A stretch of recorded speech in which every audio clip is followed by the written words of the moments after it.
யாழ் கொழும்பு தொடருந்து பயணிகளுக்கு முக்கிய அறிவிப்பு. வடக்கு தொடருந்து மார்க்கத்தின் போக்குவரத்து சேவைகள் இன்று முதல் மீண்டும் ஆரம்பிக்கப்படவுள்ளன. தொடருந்து திணைக்களம் வெளியிட்ட அறிக்கையில் இந்த விடயம் குறிப்பிடப்பட்டுள்ளது. வடக்குக்கான தொடருந்து சேவைகள் கடந்த ஜனவரி மாதம் 26ஆம் திகதி முதல் தற்காலிகமாக நிறுத்தப்பட்டிருந்தன. இன்று முதல் மீண்டும் ஆரம்பம். மகவ முதல் ஓமந்தை வரையிலான தொடருந்து பாதையில் 5 தொடருந்து பாலங்களை மாற்றியமைக்கவும் யானைகள் கடந்து செல்வதற்காக அமைக்கப்பட்ட சுரங்கப்பாதையை புனரமைக்கும் பணிகளை மேற்கொள்ளவும் ஏதுவாக செவை இடைநிறுத்தப்பட்டிருந்தது. இந்த நிலையில் தமிழ் சிங்கள புத்தாண்டை முன்னிட்டு தொடருந்து சேவைகள் இன்று முதல் மீண்டும் ஆரம்பிக்கப்படவுள்ளன.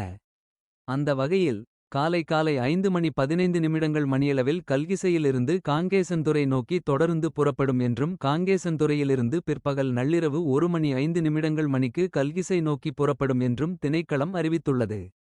இதற்கான ஆசன முன்பதிவுகள் கடந்த 4ஆம் திகதி முதல் ஆரம்பிக்கப்பட்டுள்ளது. மேலும் உடனுக்குடன் எங்களது செய்திகளை தெரிந்து கொள்ள எங்களது சேனலை ஃபாலோ செய்து கொள்ளவும்.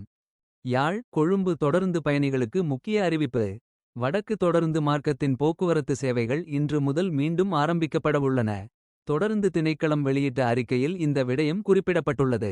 வடக்குக்கான தொடருந்து சேவைகள் கடந்த ஜனவரி மாதம் 26ஆம் திகதி முதல் தற்காலிகமாக நிறுத்தப்பட்டிருந்தன.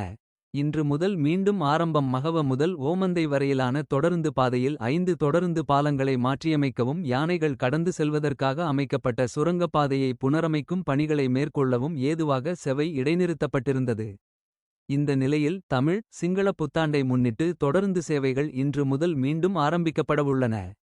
அந்த வகையில் காலை 5:15 மணியளவில் கல்கிசையிலிருந்து காங்கேசன்துறை நோக்கி தொடருந்து புறப்படும் என்றும் காங்கேசன்துறையிலிருந்து பிற்பகல் நள்ளிரவு 1:05 மணிக்கு கல்கிசை நோக்கி புறப்படும் என்றும் திணைக்களம் அறிவித்துள்ளது.